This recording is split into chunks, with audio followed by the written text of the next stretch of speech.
এরকম, ধনী খালি ধনী হচ্ছে, গরিব খালি গরিবই হচ্ছে। তাহলে সেই যে একজন মানুষ থাকবে সেই হয়তো দাজ্জাল হতে পারে। বিষয়টা কিন্তু সম্ভব এরকম। দুনিয়ার সম্পত্তিকে যেরকম খুব ধনীদের হাতে নিয়ে যাওয়া হচ্ছে, এভাবে চলতে থাকলে এক সময় দেখা যাবে পৃথিবীর সম্পত্তির মালিক মাত্র কয়েকজন মানুষ। আল্লাহর নবী সাল্লাল্লাহু আলাইহি ওয়াসাল্লামের পদ্ধতি কত সুন্দর ছিল, ইসলামের পদ্ধতি। যে প্রথমত ইসলামের পদ্ধতি ছিল পণ্যের বিনিময়ে পণ্য। আমার কাছে শাল হচ্ছে 10টা, 10টা শাল দিয়ে আমি কি করবো? আপনার কাছে হয়তো পাঞ্জাবি আছে 5টা। আমি বললাম ভাই আপনি আমার কাছ থেকে 5টা শাল নিয়ে যান আর আপনার 5টা পাঞ্জাবি আমাকে দিয়ে দেন।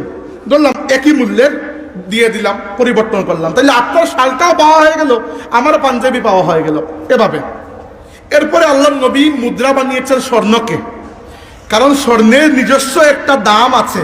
খেয়াল করুন, স্বর্ণের নিজস্ব দাম আছে। একটা স্বর্ণের বারের উপর, স্বর্ণের টাকার উপর যদি লেখা থাকে 1000, তাহলে এর আইনগত দাম 1000, আবার তার নিজস্ব তো একটা দাম আছে। কিন্তু এরপরে আমরা কি বানিয়েছি? স্বর্ণের পরিবর্তে বানিয়েছে কাগজের টাকা। এখানে লেখা থাকে 1000 টাকা, নিচে চাহিদা মাত্র ইহার বাহককে দিতে বাধ্য থাকিবেন। এর মানে কি? এর মানে হচ্ছে ওই যে নোট আপনি ব্যবহার করছেন, এর পেছনে আপনার দেশের ন্যাশনাল ব্যাংক, যেটি ব্যাংক রয়েছে, তার গ্যারান্টি আছে। যদি কালকে সে এর পেছন থেকে গ্যারান্টি সরিয়ে নিয়ে আপনার সমস্ত 1000 টাকার এত বান্ডিল আপনি 10 টাকায় বিক্রি করতে পারবেন। বাংলাদেশে বৈদেশিক মুদ্রার রিজার্ভ ধরেন $30 বিলিয়ন বা এরকম কিছু একটা হবে। বৈদেশিক মুদ্রা মানে কি? ডলার। কালকে যদি আমেরিকা বলে যে এইসব ডলারগুলোর হিসাব আমাদের নাই, আমরা এগুলো দায়িত্ব নিতে রাজি নয়, আপনার সমস্ত ডলার বিক্রি করে চানাচুর খেতে পারবেন, দাম কই থাকবে?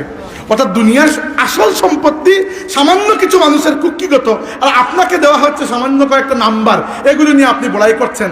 এজন্য দুনিয়াতে যখন মাঝে মধ্যে অর্থনৈতিক মন্দা আসে, দুনিয়া ধসে যায়। কি জন্য? সম্পদ বন্টনের ক্ষেত্রে মারাত্মক অসামঞ্জস্য।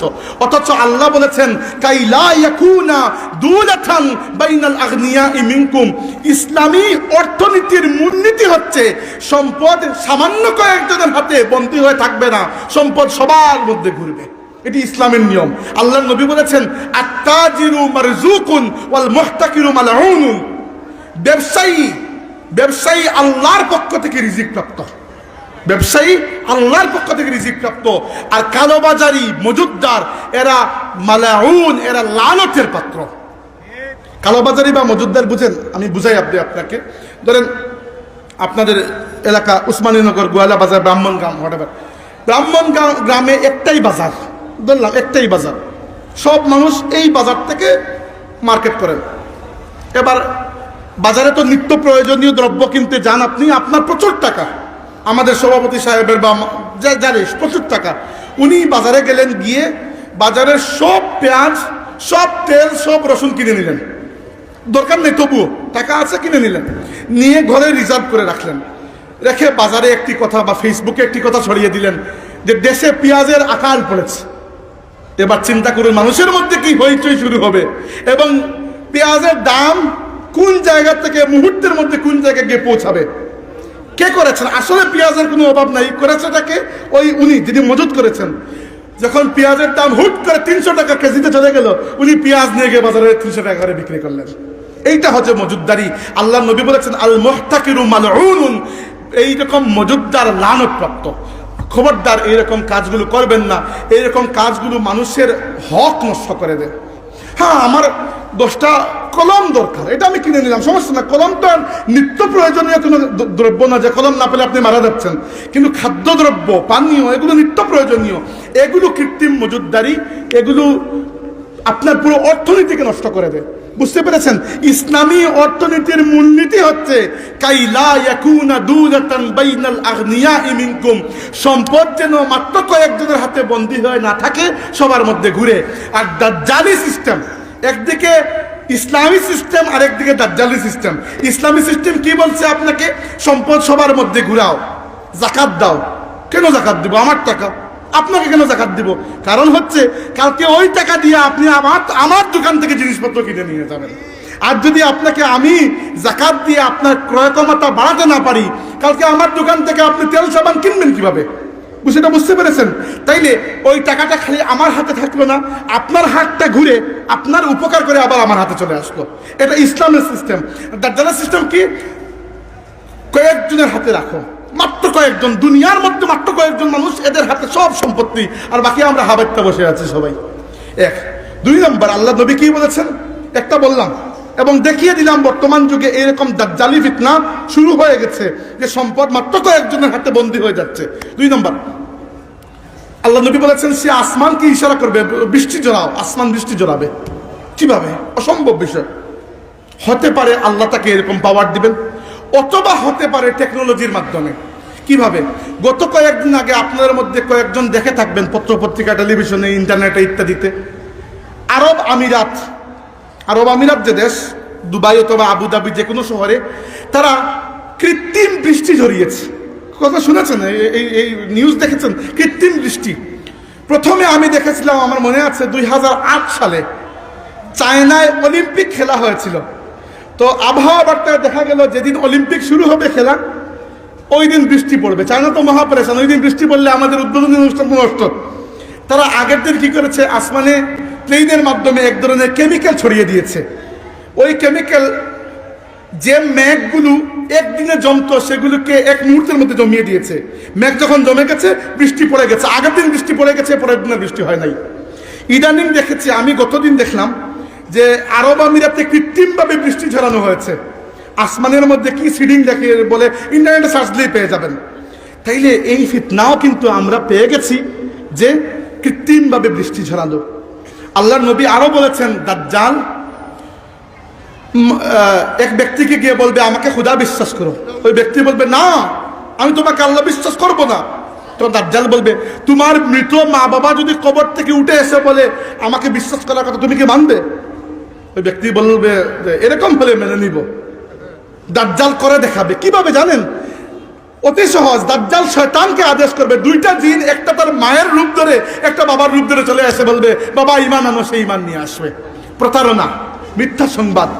দাজ্জালের একটা বড় অস্ত্র হচ্ছে মিথ্যা সংবাদ ছড়ানো।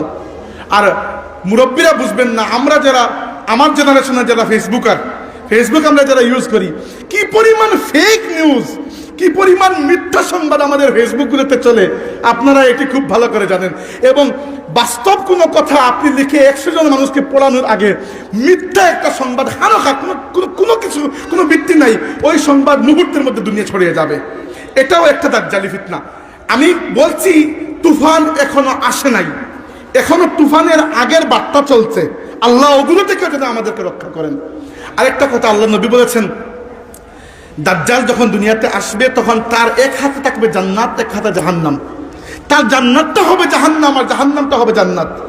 আমি এই হাদিস পড়ে বুঝি নাই এটার অর্থ কি, মানে কি কিরকম হবে এখন জানি না। হয়তো সত্যি জান্নাত জাহান্নাম আল্লাহ চালিয়ে দিতে পারেন, নচেত হতে পারে এরকম একটা, যে হয়তো মানুষকে ধান্দা লাগিয়ে দেবে। এবং এই ধান্দা লাগানো বড় সহজ।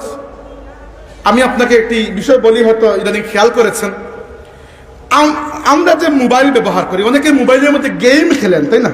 গাড়ির গেম, এই সেই গেম খেলেন। তো গেম খেলতে খেলতে কত, আলহামদুলিল্লাহ আমার এই বদভ্যাস কখনো হয় না, মোবাইলের মধ্যে আমি গেম বিশেষ কখনো খেলি। হ্যাঁ, মোবাইল ইউজ করি, প্রচুর ইউজ করি। আপনাদের যেরকম বদভ্যাস কথা আমারও এরকম, কিন্তু গেম টেমই খেলার অভ্যাস নেই, কারণ আমি কখনো জিততে পারি না, এটা আমার দুর্বলতা।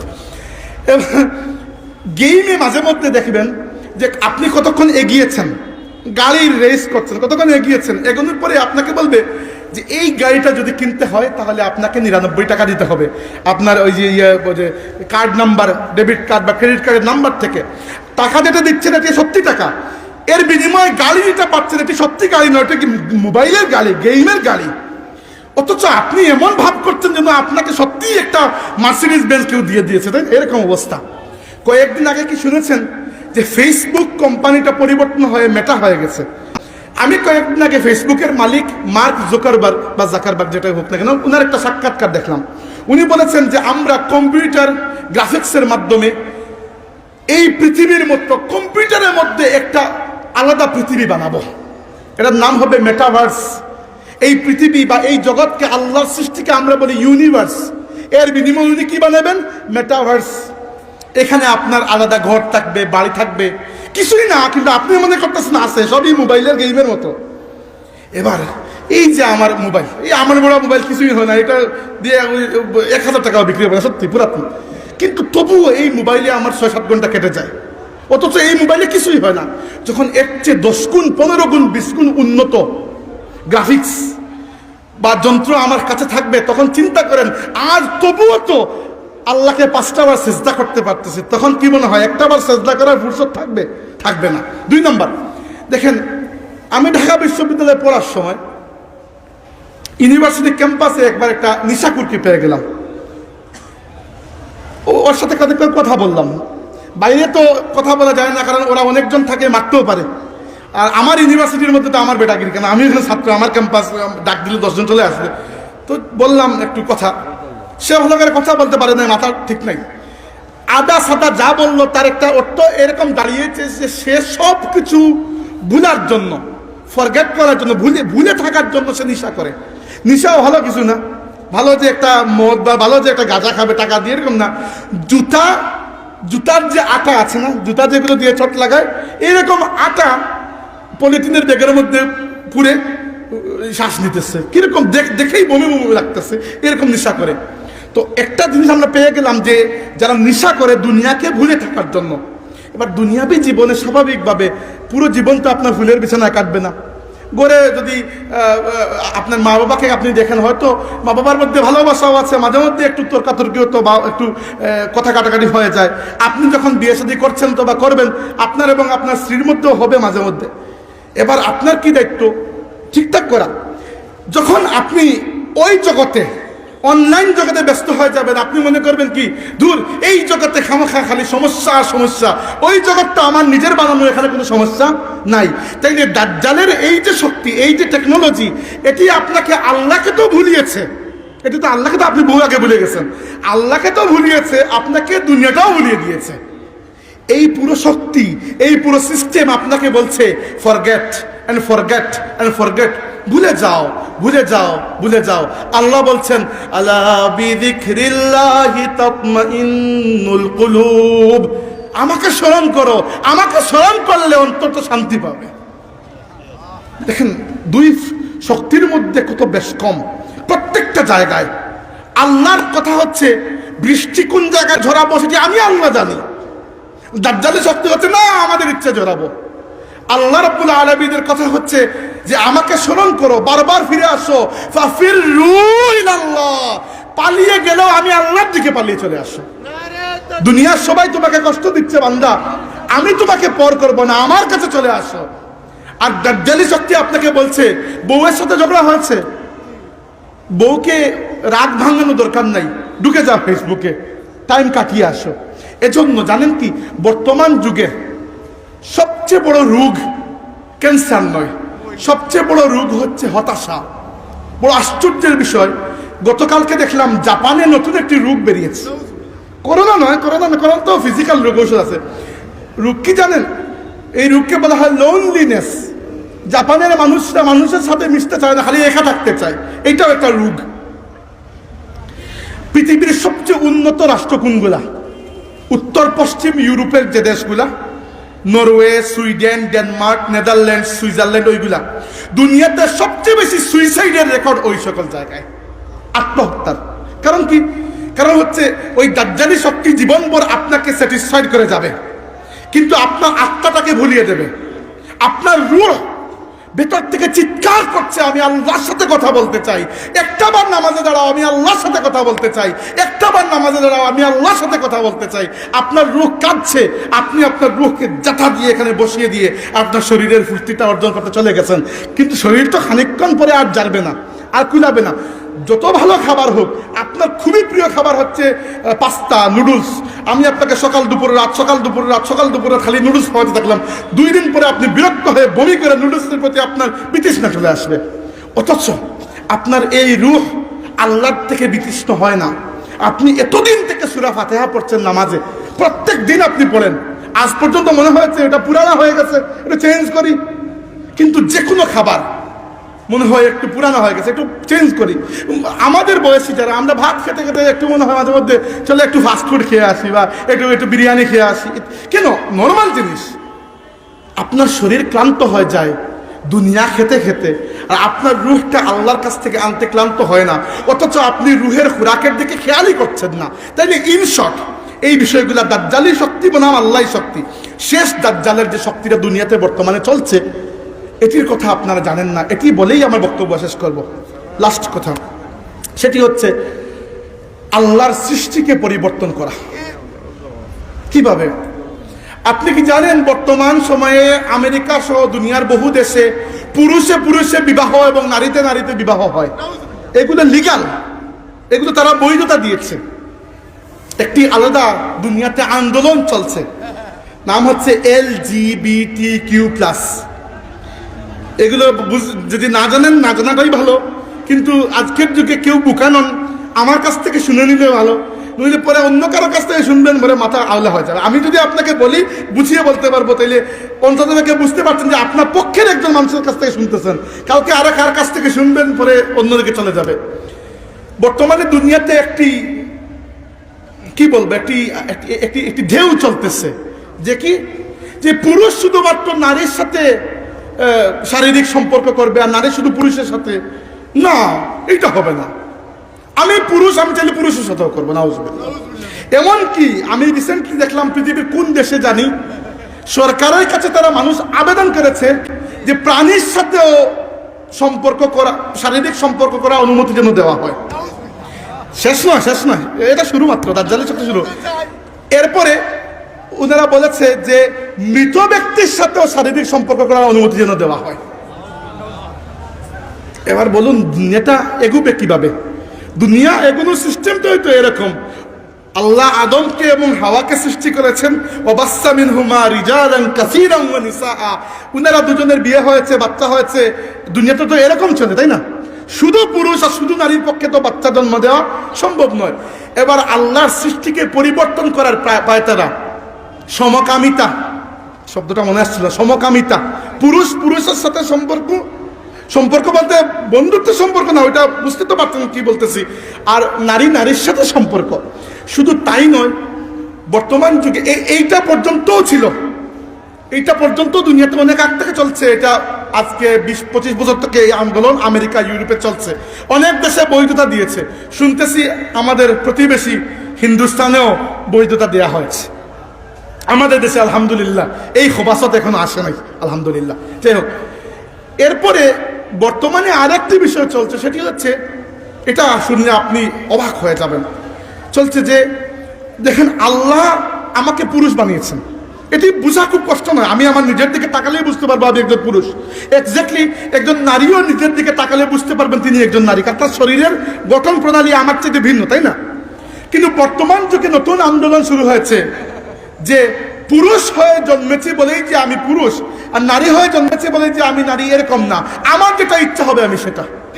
তো এটা কিরকম কথা হলো, বুঝতে পেরেছেন? এবার এটা করার জন্য কি করে? যাদের ইচ্ছা হয় তারা ডাক্তারের কাছে গিয়ে নিজের যে গোপনাঙ্গ সেটি অপারেশন করে নাউজুবিল্লাহ পরিবর্তন করে ফেলে। অথচ এটি শুধুমাত্র গুনাহ নয়, এটি শুধু গুনাহ নয়, গুনাহ হচ্ছে আল্লাহর হুকুমকে উল্টানো। এটি হচ্ছে আল্লাহর নিয়মকে, আল্লাহর সৃষ্টিকে উল্টিয়ে দেওয়া। এটি আল্লাহর গজবকে, আল্লাহর আযাবকে দাওয়াত দেওয়ার সমান। এইরকম মানুষকে বলা হয় ট্রান্সজেন্ডার। আমি একবার একজনের সামান্য সাক্ষাৎকার নিয়েছি। আমার এইসব আলতু ফালতু জিনিস মাথায় মাঝে মধ্যে আসে। আমি একবার ইউনিভার্সিটিতে পড়ার সময় সিলেট থেকে ঢাকায় যাচ্ছি ট্রেনে, যাওয়ার পথে একজন হিজড়া, উনি আমার কাছে এসে বলেছেন একটু টাকা দেন। আমি বলছি দেব, 2-4টা প্রশ্নের জবাব দেন। তো আমি মনে করেছি উনি সত্যিই হিজড়া। অথচ আপনি কি জানেন জন্মগতভাবে দুনিয়াতে আসল হিজড়া কতটুকু? 0.017%। মানে এত কম যে হিসাবই নাই। তাহলে আপনি বললেন তাহলে এত হিজড়া যে আমরা দেখি, জানেন এরা কিরকম হয়? অপারেশন করে। আমি ওনাকে জিজ্ঞেস করেছিলাম যে আপনি কি জন্মগতভাবে এরকম মানে হিজড়া? উনি বলেছেন না। আমি বলছি তাইলে মানে কিভাবে কি করেছেন? অর্থাৎ আমি তো দেখে বুঝতে পারছি উনি নারীর একটা ওনার শরীরের গঠন। আমি বলেছি যে কিভাবে? উনি বলেছেন ভারতের মুম্বাইয়ে গিয়ে 1 লক্ষ টাকা দিয়ে অপারেশন করিয়েছি, করে নিজের মানে যৌনাঙ্গ পরিবর্তন করেছি। চিন্তা করে বুঝতে পেরেছেন যে আল্লাহর সাথে কি রকম নাফরমান হলে মানুষ এরকম করতে পারে। ইবলিস আল্লাহকে ওয়াদা দিয়েছিল, আল্লাহ তোমার বান্দাদেরকে আমার বান্দা বানিয়ে ছাড়বো। বুঝতে পেরেছেন? এবার এই যে আমি জিজ্ঞাসা করলাম ওনাকে কি জন্য, সে জবাব দিয়েছে কি জানেন? আল্লাহ ভিক্ষা করার জন্য, একটু টাকার জন্য। এইরকম তো টাকা তো হালাল পথেও তো উপার্জন করা যায়, তাই না? আমরা যে না খেয়ে বসে আছি সেরকম তো না। আমার স্বাস্থ্য দেখে আপনারা বুঝতে পারবেন যে আমি না খেয়ে বসে থাকি না, কিন্তু টাকা তো হালাল পথেও তো উপার্জন করা যায়। আল্লাহর হুকুমকে উল্টানো এক কথা, এটা গুনাহ, আল্লাহ মাফ করে দেন। বেশিরভাগ ক্ষেত্রেই আল্লাহ এত দয়ালু যে মাফই করে দেন। কিন্তু আল্লাহর সৃষ্টিকে উল্টানো, আল্লাহর নিয়মকে উল্টানো, আল্লাহর উসুলকে উল্টানো আল্লাহর গজবকে দাওয়াত দেওয়ার সমান। এটি দুনিয়াতে বর্তমানে চলছে। এই একটা দাজ্জালি শক্তি আল্লাহর সৃষ্টিকে পরিবর্তন করার একটা পায়তারা।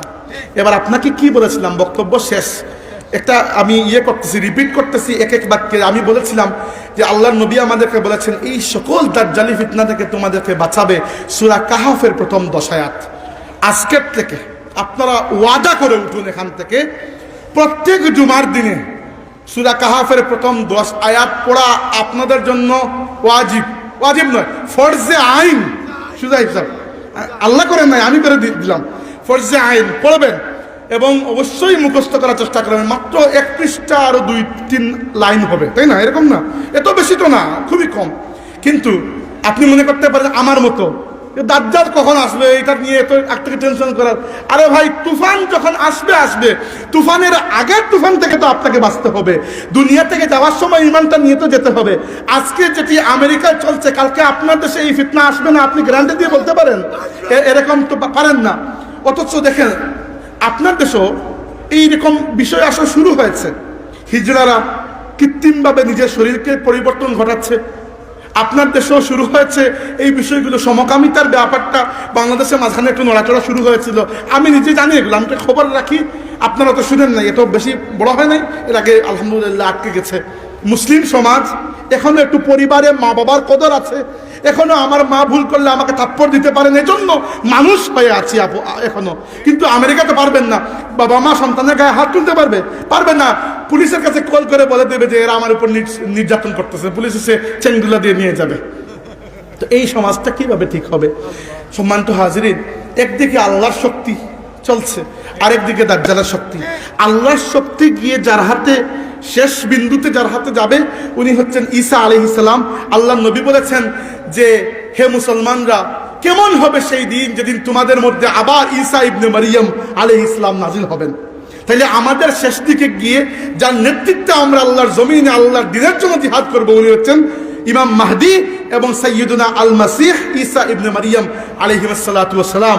আর ওই দিকে যে ইবলিসের শক্তি চলছে, একদিকে হিজবুল্লাহ আরেকদিকে হিজবুশ শাইতান, ওই দিকে গিয়ে শেষ লিডার হবে আল মাসিহুদ দাজ্জাল, যে নিজেকে খোদা দাবি করবে এবং সে খোদা নয়, যে দুনিয়াতে ফিতনা ফাসাদ সৃষ্টি করবে।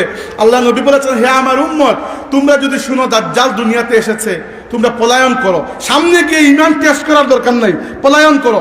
1 2 নম্বর, যদি একান্ত সামনে পড়েও যাও, সূরা কাহফের প্রথম 10 আয়াত তিলাওয়াত করো, তার সমস্ত শক্তি এখানে নিঃশেষ হয়ে যাবে।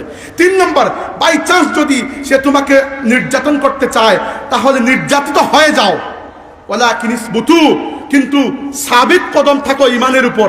সে যদি বলে জান্নাত নেবে না জাহান্নাম, তোমরা জাহান্নামে লাফ দেবে এবং তার জাহান্নামটাই হচ্ছে আল্লাহর জান্নাত। সম্মানিত হাজিরিন, এই ফিতনাগুলোর ব্যাপারে সজাগ থাকা, এখন থেকে এই ফিতনাগুলো থেকে নিজেকে বাঁচিয়ে রাখা, নিজের পরিবারের কাছে এই মেসেজ পৌঁছানো খুবই জরুরি। আর বলছিলাম যে মাঝে মধ্যে এটি বিভিন্ন প্রসঙ্গে কথা, কিন্তু বলে দিচ্ছি, বলছিলাম যে মাঝে মধ্যে মানুষ আমাকে বলেন, প্রায় জায়গায়, এই জন্য বলে দিচ্ছি যে ওই জিনের আসর, ভয় পাই, এই সেই বিষয় এগুলা আসলে আমি আপনাকে কিছু প্রোটেকশন দিয়ে যাই, এগুলা করবেন। প্রথম প্রোটেকশন হচ্ছে ফেরেশতাকে আপনার বডিগার্ড বানিয়ে নেবেন, ফেরেশতাকে সাথে রাখবেন, তাইলে শয়তান আসতে পারবে না। শয়তান ফেরেশতাকে মারাত্মক ভয় পায়। এবার ফেরেশতাকে কিরকম সাথে রাখবেন? ধরেন প্রথমে ঘর থেকে আসি, আপনার ঘরকে কিভাবে প্রোটেক্ট করবেন? আপনার ঘরকে কিভাবে সুরক্ষা দেবেন? আল্লাহ নবী বলেছেন, যে ঘরে সূরা বাকারা তিলাওয়াত করা হয় সেই ঘরে আল্লাহর সৃষ্টির কোনো ফিতনা আসতে পারে না। হুজুর দাওয়াত দিয়ে নিয়ে পড়ানোর দরকার নেই, মাঝে মধ্যে নিজেই পড়বেন। আপনার পরিবারে যদি সদস্য 5 জন হয়, একজন যদি আধা পারা করে পড়ে তাহলে তো 10 মিনিটে হয়ে যায়। মাসে একবারও পড়েন, মাসে একবারও নিজে পড়েন, আল্লাহ আপনার ঘরকে রক্ষা করবেন। 1 2 নম্বর, ঘরে কোনো জন্তু জানোয়ার প্রাণী ইত্যাদি এবং এগুলোর কোনো ছবি ঝুলিয়ে রাখবেন না, এবং কুকুর ঘরের ভেতরে রাখবেন না। আপনার যদি কুকুরকে খুব ভালো লাগে, ঠিক আছে, খাবার দাবার দেন, বাইরে রাখেন, ঘরের ভেতরে প্রবেশ করাবেন না। কারণ যে ঘরে কুকুর থাকে এবং যে ঘরে প্রাণীর ছবি ঝুলন্ত, সে ঘরে ফেরেশতা আসেন না। যদি ফেরেশতা না আসেন তাহলে কে আসে? শয়তান আসে। খালাস, কোনো জায়গা খালি থাকে না। আমি যাওয়ার পরও এই চেয়ারে কেউ না কেউ এসে বসবেন, তাই না? দুনিয়ার সব কিছু এরকম। এক জায়গা থেকে আপনি ফেরেশতাকে সরিয়ে দেন, ওই জায়গায় শয়তান আসবে। ওই জায়গা থেকে আপনি ফেরেশতাকে নিয়ে আসেন, শয়তান আসতে পারবেন না। তাইলে ঘরকে রক্ষা করবেন। এরপর আল্লাহ নবী বলেছেন, তোমাদের ঘরকে কবর বানিও না, মাঝে মধ্যে ঘরেও নামাজ পড়ো, ফরজ নয় নফল নামাজ ঘরে পড়ার চেষ্টা করবেন। এরপরে আসেন আপনার নিজের সত্তা। যে কোনো সময় ঘর থেকে বের হওয়ার সময় আল্লাহ নবী শিখিয়ে দিয়েছেন দোয়া পড়ার জন্য, বিসমিল্লাহি তাওয়াক্কালতু আলাল্লাহ ওয়ালা হাওলা ওয়ালা কুওয়াতা ইল্লা বিল্লাহ। আল্লাহর নবী বলেছেন, আমার উম্মতকে আল্লাহ জান্নাতের সম্পদ থেকে একটি সম্পদ দুনিয়াতে দিয়ে দিয়েছেন, এটি হচ্ছে লা হাওলা ওয়ালা কুওয়াতা ইল্লা বিল্লাহ। এত বড় মেশিন গান আপনার হাতে থাকতে আপনি ভয় পান? আর যে কোনো জায়গায় গিয়ে নামবেন, দুনিয়ার যে কোনো জায়গাতে আপনি যাবেন, যাওয়া মাত্র একটি দোয়া পড়বেন। এই দোয়া পড়লে আল্লাহর সৃষ্টির কোনো কিছু, মানুষজন, কীট পতঙ্গ, জিন শয়তান, কোনো কিছু আপনার কোনো ক্ষতি করতে পারবে না। দোয়াটি মুখস্থ করুন, খুবই সহজ এবং আপনাদের দায়িত্ব এটি মুখস্থ করা। দোয়াটি হচ্ছে, আউযু বিকালিমাতিল্লাহি তাম্মাতি মিন শাররি মা খালাক। খুব সহজ। আউযু বিকালিমাতিল্লাহি তাম্মাতি মিন শাররি মা খালাক। যে কোনো জায়গায়, নতুন জায়গায় গিয়েছেন, গাড়ি থেকে নেমেই এই দোয়া পড়বেন। ইনশাআল্লাহ আল্লাহর নবী সাল্লাল্লাহু আলাইহি ওয়াসাল্লাম যদি সত্য নবী হয়ে থাকেন, তার কথা যদি সত্য হয়ে থাকে, হ্যাঁ, আল্লাহ যদি আপনার মৃত্যু এখানে লিখে রাখেন, এটা তো ভিন্ন বিষয়, তকদিরের বিষয়। নইলে এই দুনিয়ার কোনো কিছু আপনার কোনো ক্ষতি করতে পারবে না। মানুষ বলে সবচেয়ে বেশি ভয় পাই রাতে ঘুমানোর সময়। কোনো সমস্যা নেই, ঘুমানোর আগে চেষ্টা করবেন অজু করে ঘুমাতে। অজু করে ঘুমানো মাত্র একজন ফেরেশতার সাথে আল্লাহ দিয়ে দেন, উনি আপনি জাগ্রত হওয়া পর্যন্ত আপনার মাথার কাছে বসে আল্লাহর কাছে আপনার জন্য ক্ষমা প্রার্থনা করতে থাকেন। 2 নম্বর, আয়াতুল কুরসি পড়বেন। আয়াতুল কুরসি পড়বেন। আয়াতুল কুরসি তো মেশিন গান না, ওটা তো এর চেয়ে বড়, ওটা তো যুদ্ধ বিমান প্রায়। অর্থাৎ আয়াতুল কুরসির মতো এর চেয়ে মকবুল তাসবিহ, এর চেয়ে মকবুল দোয়া, এর চেয়ে মকবুল প্রোটেকশন আল্লাহ সৃষ্টিতে আর নাই।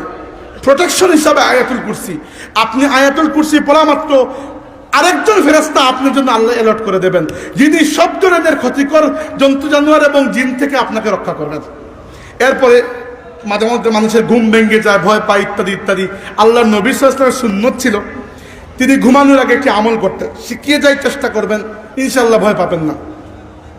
আপনি সূরা ইখলাস একবার, খেয়াল করুন, একবার, সূরা ফালাক একবার, সূরা নাস একবার, অতিরিক্ত করার কোনো দরকার নাই। আল্লাহর নবী সাল্লাল্লাহু আলাইহি ওয়াসাল্লাম যেভাবে করেছেন আমরা সেভাবে করবো। খালাস, একবার একবার একবার পরে হাতের মধ্যে ফু দেবেন না, থুতু দেবেন। মুখ থেকে থুতু বের করার দরকার নাই, এমনি খালি আওয়াজ করবেন থু থু থু, এরকম করে শরীরের যতটুকু জায়গা পর্যন্ত হাত যায় মুছবেন। আবার ওইটা আবার করবেন, একবার ইখলাস একবার ফালাক একবার নাস, আবার মুছবেন, আবার একবার ইখলাস একবার ফালাক একবার নাস, এরকম 3 বার করবেন। পরিষ্কার হয়েছে? বুঝতে পেরেছেন কথাগুলো? একবারে 3 সূরা একবার একবার করে, প্রত্যেকবার 3 সূরা একবার একবার করে, এরকম 3-3-3-3টা সাইকেল আপনি মুছে ঘুমাবেন। আল্লাহর নবী নিজে ঘুমাতেন। আলহামদুলিল্লাহ, আল্লাহ এই অভ্যাসটি করার তৌফিক আমাকেও দিয়েছেন, এবং আমি জানি আল্লাহ এর কারণে আমাকে কত মুসিবত থেকে রাতকে উদ্ধার করেন, বাঁচিয়ে রাখেন। আমি নিজে জানি এটা, এগুলো বলার কিছু নয়, কিন্তু অনেক ধরনের ভয়ঙ্কর ভয়ঙ্কর কিছু থেকে, কিছুর ছোঁয়া থেকে, সব কিছু থেকে আল্লাহ রাব্বুল আলামিন আমাকে বাঁচিয়ে রাখেন। এই তাসবিহ, এটি আমার বেটাগিরি নয়, এটি আমার নবীর সুন্নত, এটি আমার নবী সাল্লাল্লাহু আলাইহি ওয়াসাল্লাম এই আমলটি করতেন, আপনারা করবেন, এখানে ভয় পাওয়ার কিছু নাই। সম্মানিত হাজিরিন, আল্লাহ রাব্বুল আলামিন আমাদেরকে দাজ্জাল এবং দাজ্জালের পূর্বেকার যাবতীয় ফিতনা থেকে বাঁচিয়ে রাখুন। আমরা বলি আমিন। আর সূরা কাহাফের প্রথম 10টি আয়াত জুমার দিনে ফরজে আইন তিলাওয়াত করে আপনাদের জন্য, বাকি দুনিয়ার জন্য নয়, করবেন এবং আল্লাহর কাছে দোয়া করবেন আল্লাহ যেন আপনাদেরকে রক্ষা করেন। সুবহানাকাল্লাহুম্মা ওয়া বিহামদিকা আশহাদু আল্লা ইলাহা ইল্লা আনতা আস্তাগফিরুকা ওয়া আতুবু ইলাইক। আচ্ছা, হুজুর বক্তব্য শেষে দোয়া করবেন, আমি আর উঠে যাই। আচ্ছা, সংক্ষিপ্ত দোয়া করে আমরা শেষ করে ফেলবো। দুরূদ শরীফ পড়ুন। সাল্লাল্লাহু আলা সাইয়্যিদিনা ওয়া মাওলানা মুহাম্মদ ওয়া আলা আলিহি ওয়া আসহাবিহি ওয়া সাল্লাম। সাল্লাল্লাহু আলা সাইয়্যিদিনা ওয়া মাওলানা মুহাম্মদ ওয়া আলা আলিহি ওয়া আসহাবিহি ওয়া সাল্লাম। আল্লাহুম্মা আমিন। আলহামদুলিল্লাহি রাব্বিল আলামিন ওয়াস সালাতু ওয়াস সালামু আলা সাইয়্যিদিল আমবিয়া'i ওয়াল মুরসালিন ওয়া আলা আলিহি ওয়া আসহাবিহি আজমাইন। اللهم إنا نسألك بأننا نشهد أنك أنت الله لا إله إلا أنت الأحد الصمد الذي لم يلد ولم يولد ولم يكن له كفوا أحد. ربنا تقبل منا إنك أنت السميع العليم وتب علينا يا مولانا إنك أنت التواب الرحيم. الله أمرنا মাফ দাও মওলা, আমরা জানিয়া নাজিয়া নিয়া বহু গুনাহ করিয়া আমরা আমল নামায় খালা করিলছে মওলা, আমরা তোমারে বহু নারাজ করছি, আমরা তওবা করিয়া মওলা, আমরা তুমি মাফ করে দাও, আমরা তুমি সুপথ দেখাও, আমরা তুমি সিরাতুল মুস্তাকিমের উপরে রাখো আল্লাহ, যে সময় যে জায়গা জেলা রাখো তোমার বান্দা বানাইয়া রাখো মওলা। আমরা নফসের হাওলা করিও না, আমরা শয়তানের হাওলা করিও না আল্লাহ। আমরা সুখে থাকি দুঃখে থাকি আমরা তোমার বান্দা বানাইয়া রাখো মওলা। সব ধরনের ফিতনা থাকি আমরা ইমানটারে বাঁচাও। এই দুনিয়ার জিন্দগির যেন আমরা আখিরাতের উপরে প্রাধান্য না দেই আল্লাহ, আমরা মকসুদ আখিরাতকে বানাইয়া দাও। তোমার হাবিব সাল্লাল্লাহু আলাইহি ওয়াসাল্লামের মায়ার উম্মত বানাইয়া দাও। তোমার হাবিবের উম্মত বানাইছো, উম্মত হিসাবে কলঙ্ক যেন আমরা না হই মওলা। কিয়ামতের ময়দানে তোমার হাবিবের শাফাআত আমরা নসিব করো আল্লাহ। তোমার বান্দা হযরত ফুলতলি সাহেব রাহমাতুল্লাহি আলাইহির দরজাতে তুমি বুলন্দ করো আল্লাহ। আমরা মা বাবার নেক হায়াত দাও, যারা তারা কবরের জান্নাতের বাগান বানাইয়া দাও। বিমারি হলে শিফা দান করো। যত